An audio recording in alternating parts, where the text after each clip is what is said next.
Do you find that you need to clear your throat more often? You've got this sticky coating on your vocal cords that just won't budge. It takes you longer to get your voice going, especially in the morning, and it negatively impacts your singing. And if you're over 50, the problem can be even worse. No matter how much water you seem to drink, it doesn't solve the problem. It's totally frustrating. Today, I'm going to tell you why this is happening and what you can do about it.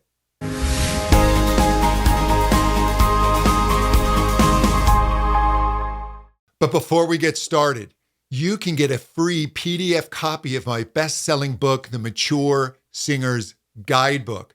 Just click the link below in the description and you can get it downloaded to your device for free. Check it out. There's a lot of good information here and exercises for older singers. What's happening in the voice as we get older? Well, one of the things that happens is the mucus glands undergo changes. We have these tiny glands in our larynx around our voice that produce the thin, slippery mucus. This helps lubricate your vocal cords as they open and close quickly. It's essential for singing.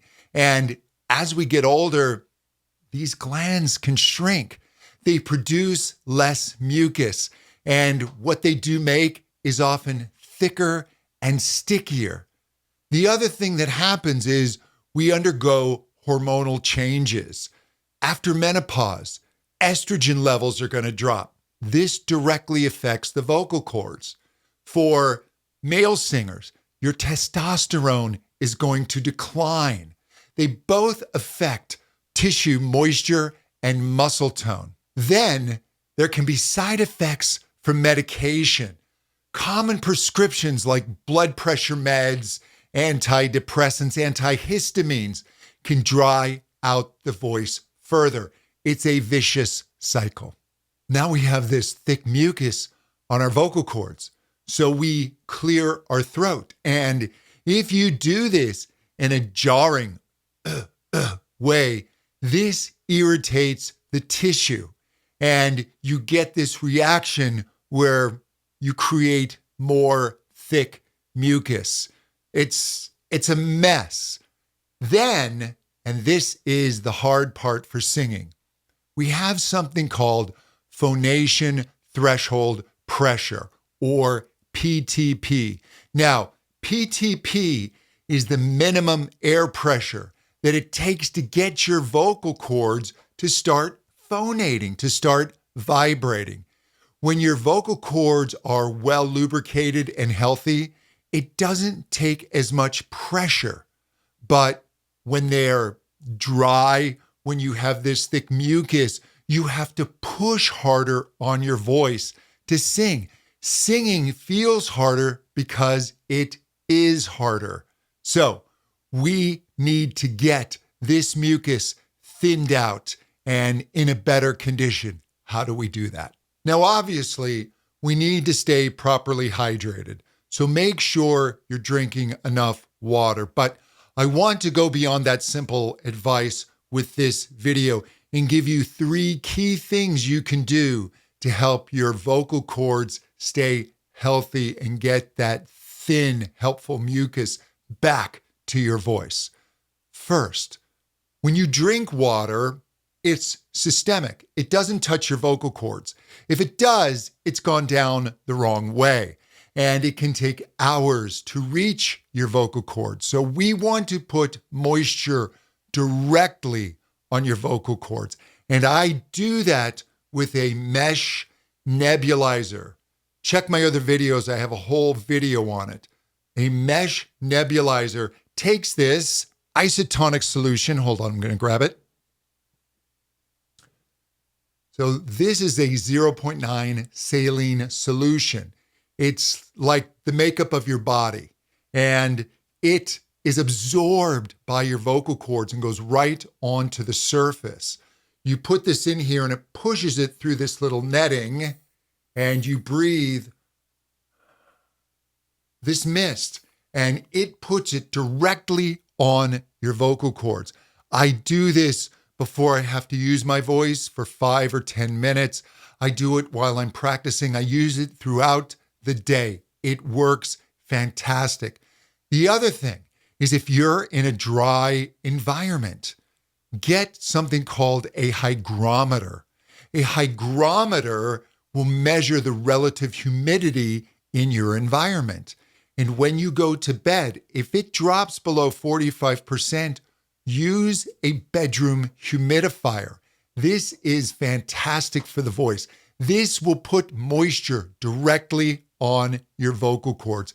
I can't recommend this enough, especially the nebulizer. Number 2, we want to support the quality of the mucus. Now, if your doctor agrees, and do check with your doctor, you can take guaifenesin. This is generic. It's cheap. I believe they originally extracted it from tree bark. Now they synthesize it. It's the active ingredient in Mucinex without all the other stuff. It helps thin mucus. I take 400 milligrams once or even twice a day, depending on how much I need to use my voice. It helps me greatly, but check with your doctor. Also, I keep myself on a low sodium diet. So I drink unsweetened, sugar-free electrolyte drinks. I'll drink one each day because mucus is a mix of, it's not just water, it's water and salts. So these drinks do help, especially if you're exercising quite a bit. The third step is to reduce irritation. If you feel you need to clear your throat, don't, that really slams the vocal cords. It's irritating. What you want to do is make an H sound.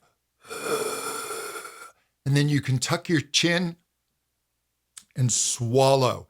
This helps get the thick mucus off of your vocal cords without irritating them. So it's that can help blow the mucus off, and then tuck your chin to swallow. I actually got this exercise from a well-known ear, nose, and throat doctor. Also, review medications with your doctor. See if there are options that are less drying. Also, be sure that you're practicing your voice, that you're working your voice with healthy technique. Because if we're irritating our voice when we sing, we're pushing our voice, that's going to make things worse. By keeping the surface of your vocal cords hydrated, by supporting healthy mucus, and by reducing that phonation threshold pressure, by eliminating irritants to the voice, your singing is going to feel easier. Your voice is going to feel clearer, and the mucus issue can be reduced or eliminated.